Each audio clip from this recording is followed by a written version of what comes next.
Hey there, subscribe to my channel, and also press this bell icon so you never miss any new updates, cause whenever we upload new video you will get a notification on your phone. You'll hear a woman phoning the local council about an abandoned vehicle. First, you have some time to look at questions 1 to 6.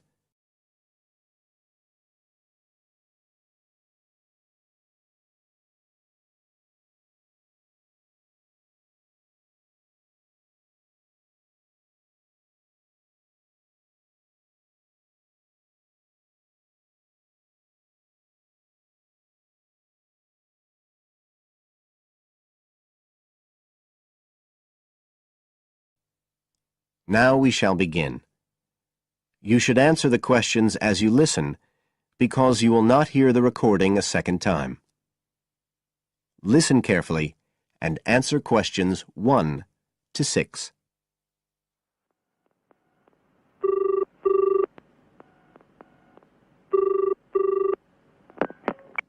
Environmental Health Department, Paul speaking. Oh, hello. I wanted to report a vehicle that's been left parked near where I live. I think it's been abandoned. I wondered if the council could arrange to get it towed away. Have I got through to the right department? Yes, you have. If I could just take a few details. Your name, please? Mrs. Shepherd. Thank you. It's not my vehicle, though. I just thought someone ought to report it. No, that's fine. What I need to do is take some details first, then we can decide what to do about the problem. Oh, I see. So the next thing I need to know is your address. Right, it's 41 Lower Green Street, Yes? Barrowdale. And the postcode's WH4 5JP. Fine. And if I could just ask for a telephone number. It's 01778 552387. I'm out quite a lot, but you can just leave a message on the answer phone if you need to. Or I could give you my mobile number. That's all right, don't worry. Now, could you tell me a little more about this vehicle? You say it's been abandoned. Well, it certainly looks like it. Can you give me an idea of where it is? Yes, it's near the main road that goes through Barrowdale. Is that the A69? Yes, that's right. Now, there's the primary school just towards the end of the village, and then next to that, next to the children's playground, there's a field, and it's in there. Oh. I wonder how it got in there. Well, there's a gate to allow farm machinery in and out. I thought something ought to be done about it. The children from the school might start playing in the vehicle and lock themselves in or something. Yes, you are quite right to report it. And what type of vehicle are we talking about here? It's a van, actually. You know, the sort with just a couple of little windows at the back. Right. You don't happen to know the make and model, do you? Oh, yes. I went and had a look and got all the details. I thought you might need them. I'm surprised the school hasn't contacted you about it. Anyway, I wrote the details down. Right. It's a Catala, and the model's a Flyer 2000. Is that Flyer? That's right. Very good. And the colour? Well, it's not all that easy to see because it's absolutely filthy. And actually, it looks as if it's had a paint job at some stage. It's blue, but you can just see white underneath where it's been scratched. Right. Well, I'll just make a note of the present colour. And if you could just tell me the vehicle number. Did you make a note of that? Oh, yes. It's S322GEC. Okay. Before you hear the rest of the conversation, you have some time to look at questions 7 to 10.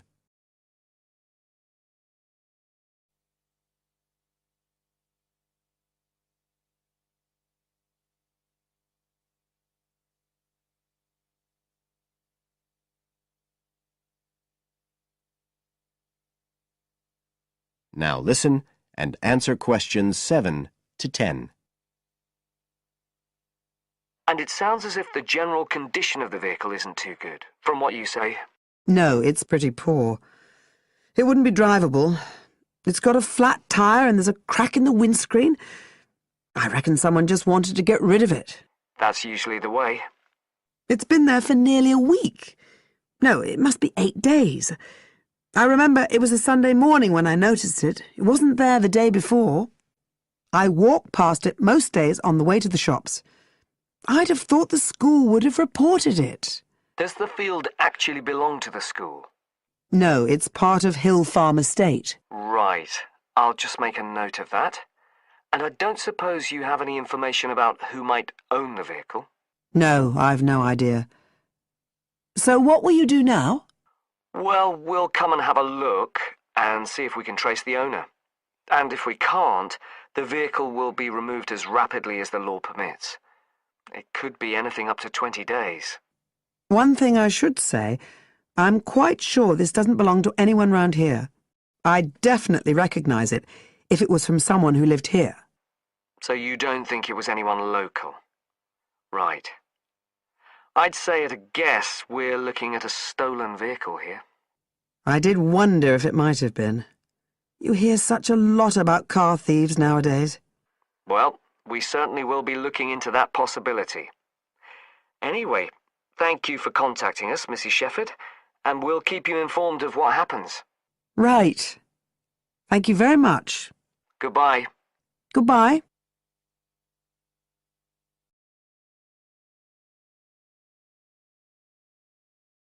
That is the end of part 1. You now have half a minute to check your answers.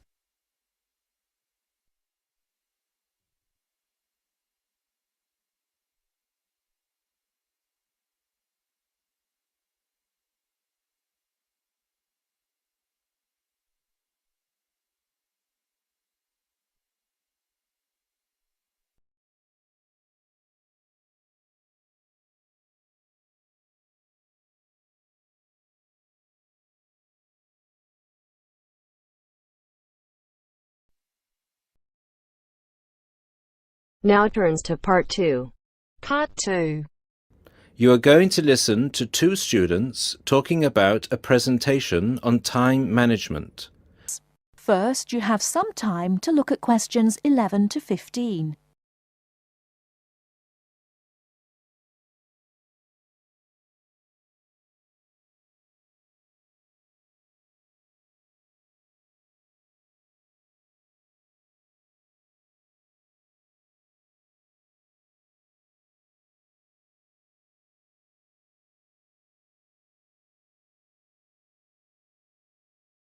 Now, listen carefully and answer questions 11 to 15. Hi Mark, what are you doing? Hi Lucy. Well, I'm preparing this seminar on time management. I'm supposed to do a presentation on the topic next week. Ironic, isn't it? I'm probably the worst student when it comes to time management. I don't think you're that bad compared to some other people I know. Do you need some help with it? Yeah, I just don't know where to start, to be honest. When are you doing the presentation? I'm supposed to hand in the draft on Wednesday at 11 a.m. The presentation is scheduled for 10 a.m. this Friday. That's not too bad. This gives you the whole weekend to prepare. Let's brainstorm some ideas, shall we? Do you want to get a pen and paper to jot down some thoughts? I think you should start with a broad general statement. For example, I read somewhere that organizing time is a skill like learning to drive or tying your shoelaces. Then you could move on to discussing the common problems people have with managing time. That's not a bad idea. One of the common problems is putting things off. Yeah, you could also mention some common signs of this symptom, such as last-minute holiday shopping, putting off visits to the doctors or the dentist. Another problem is relying too much on your memory and not writing things down. Do you mean not keeping a diary or a planner to plan the tasks? That's right. For example, writing down what I need to do in a diary or planner helps me remember what I need to do and makes me more focused on the tasks for the day. Good idea. Before you hear the rest of the talk, you have some time to look at questions 16 to 20.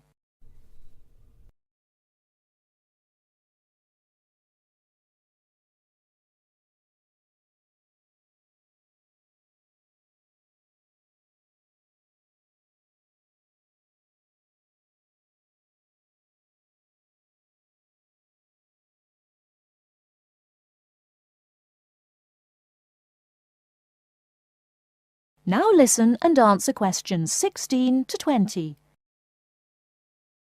That reminds me of something I've been meaning to do for a while now. Anyway, I should also include some advice on how to deal with the problem, shouldn't I? Sure, you can talk about some ways of stopping procrastination. I guess making a to-do list can help one focus on what needs to be done. Definitely. Another way to deal with the problem is to prioritize and do the hardest job first, the one which requires the most effort and concentration. Also, my tutor recommended that I should break big projects into small parts with a specific goal. Having an action plan has worked for me. I usually make a list of small tasks I need to do to achieve a goal. Sometimes I just don't feel like getting down to work because a task seems too overwhelming for me to even think about. This technique helps me reduce psychological pressure if I think of a project as a set of easily achievable tasks. Don't you think? I know what you mean. I often feel like that myself with the statistics project I've been doing this term. I'm well behind and the deadline is next week. I think setting deadlines and sticking to them can help one to achieve goals. You can discuss this aspect in your presentation too. A good point. Setting deadlines can also help one become more realistic about the time it takes to do tasks. Another point you could include is how to deal with interruptions. Okay, I guess blocking in time to handle unpredictable interruptions can help one stay focused. Not just that, some interruptions, such as phone calls, can be easily avoided by using answering machines, for example. Saying no, which is one of the most useful words in English, is also very effective. It can be tough sometimes, but you've got to learn to say it nicely but firmly. I think you've got enough ideas here to start with. Definitely. Thanks a lot for your help. I just need to type the ideas up and I think I'm all set. Do you think you can lend me your laptop for a couple of hours? I'm afraid I can't. I've got to finish my own project. Never mind. I'll use one at the library. You certainly know how to say no. Learned it the hard way. Got to go now. Good luck with the presentation. Cheers. See you later.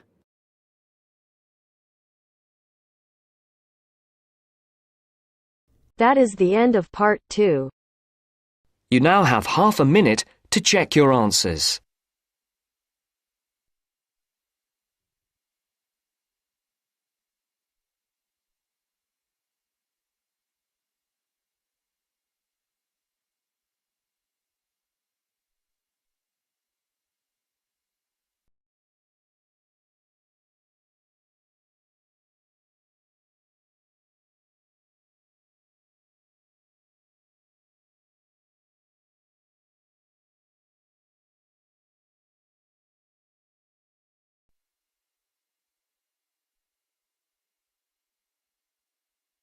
Now turns to part 3. Part 3. You'll hear a woman calling Laverton Arts Centre for some information. First, you have some time to look at questions 21 to 26.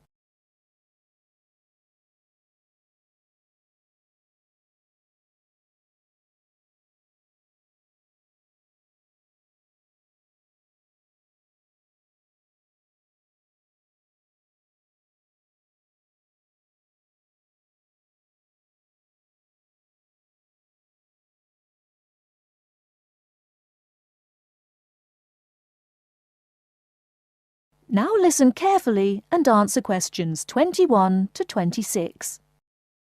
Laverton Arts Centre. How can I help you? Hello. I've been to the Arts Centre a few times recently, and I understand you have this scheme for regular visitors. The Friends of Laverton Arts Centre. Yes, that's right. I wonder if you could tell me a little about it. I mean, how much it costs and what benefits it offers, things like that. Certainly. Well, first of all, the good news is that we've recently changed the scheme. It used to cost £15 a year, but now it's free. All you have to do is fill in an application form. You can either come to the Arts Centre and do that here, or you can go to our website and apply online. And so what are the benefits of joining? There are actually quite a few. As a friend of Laverton Arts Centre, you'll receive a newsletter every 3 months with information on all the forthcoming events. That sounds useful. You also get priority booking for shows and concerts in the main theatre. Can you explain how that works exactly? Yes. What that means is that when tickets go on sale, for the first 2 days they're only available to friends of the Arts Centre. So, as long as you book early, you can make sure you get seats. Great! Do you ever offer discounts to friends of the centre? Under the old system, when you had to pay to be a member, we did. Under the new system, there won't be any discounts for shows in the main theatre or films at the Arts Cinema. Having said that, we will be offering some discounts to members for performances in the small theatre. There'll be information about this in each issue of the newsletter. I suppose I can find that information online as well, can I? Absolutely. Actually, we're redoing our website at the moment. Right now, there actually isn't a special section for Friends of the Arts Centre on the website. Once the site's been redesigned, there will be. You'll be able to put in your username and password and enter a special section just for you. It sounds excellent. Are there any requirements, though? I mean, as a member, do I have to do anything? Yes, sorry, I forgot to mention that. There are no formal requirements at all, though obviously we have this scheme to encourage people to attend events here regularly. So, we ask that you attend at least 4 events a year, whatever they are, if you possibly can. Nobody's going to count, though, and it's totally up to you. That sounds fair enough.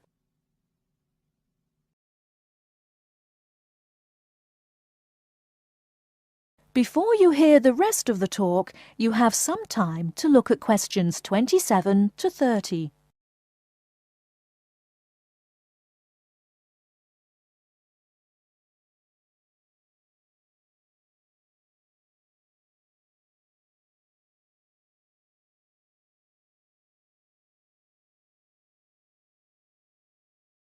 Now listen and answer questions 27 to 30. While you're here, we're actually conducting a short survey of people who phone up the Arts Centre. Would you mind if I asked you a few questions?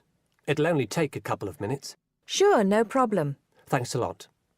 So, how many times have you visited Laverton Arts Centre in the last 6 months? Well, I've only lived in the area for the last 4 months, so not that many times. 3, I suppose. Yes, that's right. Fine. And how did you first find out about the Arts Centre? Let me think. Oh, yes, a friend invited me to a concert, and I came with her. Have you ever seen a film at the Arts Cinema here? No, I haven't, to be honest. In fact, until you mentioned it earlier, I didn't realise you even had a cinema. One more question. If we offered a free tour of the Arts Centre, including things such as going backstage to look at the dressing rooms, would you be interested in going on it? Oh, yes, definitely. I think a tour like that would be very interesting. I'd even pay for it. That's great. Thank you very much for your time. Thank you.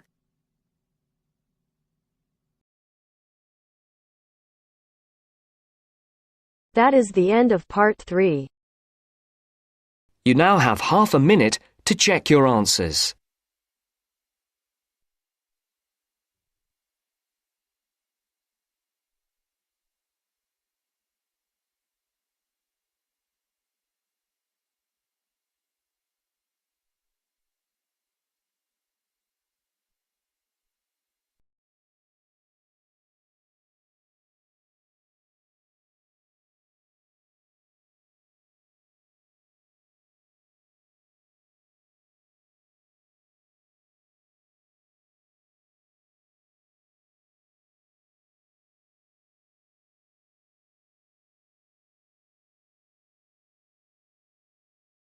Now turns to Part 4.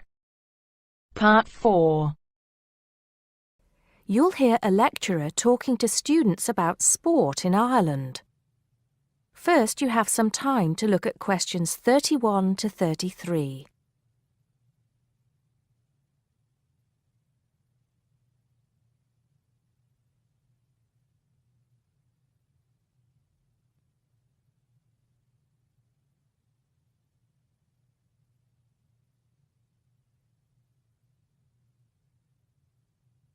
Now listen carefully and answer questions 31 to 33.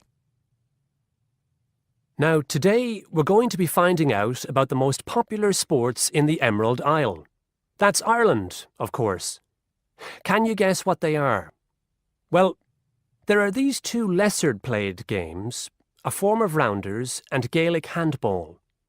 But we'll start with one which is perhaps over 3,000 years old, arriving in Ireland with the Celts, some claim. That may be a slight exaggeration, but I consider it to be the fastest field game in the world, and it goes by the name of hurling. Well, that's what it's known as in the English-speaking world anyway. So, what do you have to do? You've got 15 players on a team, one of them the goalkeeper. Each one has a stick called a hurley. Here you are. I've brought mine along. Had it since I was at school. This is what it looks like, and basically you have to get this ball, called a sliotar, that's S-L-I-O-T-A-R, so it's not spelt the way it's pronounced. You hit it into the net for 3 points, or you can hit it over the net for 1 point. The goal looks like the letter H, with the net under the crossbar. The goalie has a bigger stick than the others to help keep the ball out. You can also catch the sliotar and run with it for 4 steps maximum, or bounce it on your stick. Is that clear to you all? I'll be showing you a video a bit later, so you can see what a game actually looks like. You might like to think of it as a mixture of lacrosse, hockey, and baseball. Oh, and it's played by women too, but it goes by the name of camogie in that case. Before you hear the rest of the talk, you have some time to look at questions 34 to 40.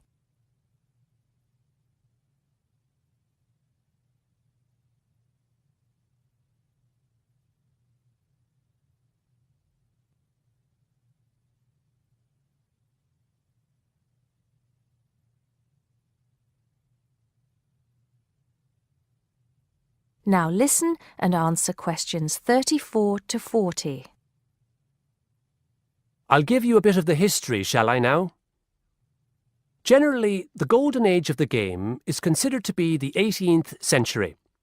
But systematic rules were first agreed and drawn up at that great shrine of learning, Trinity College Dublin, in 1879, founding the Irish Hurling Union, closely followed just a few years later by the formation of the Gaelic Athletics Association.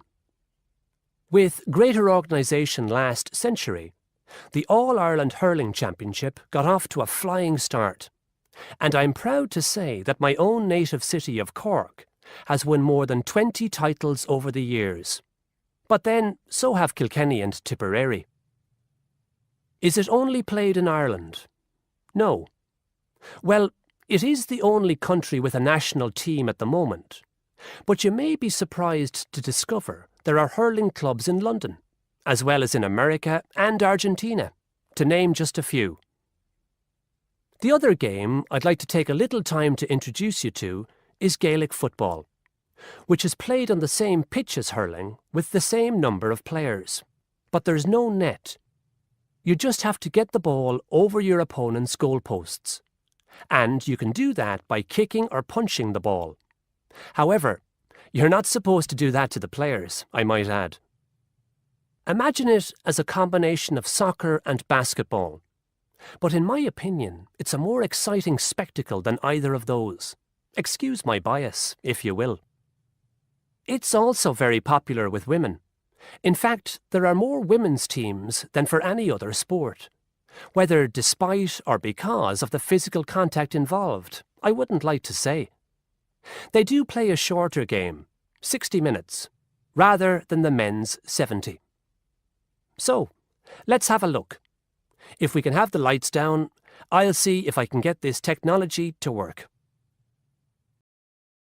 That is the end of part 4. You now have half a minute to check your answers.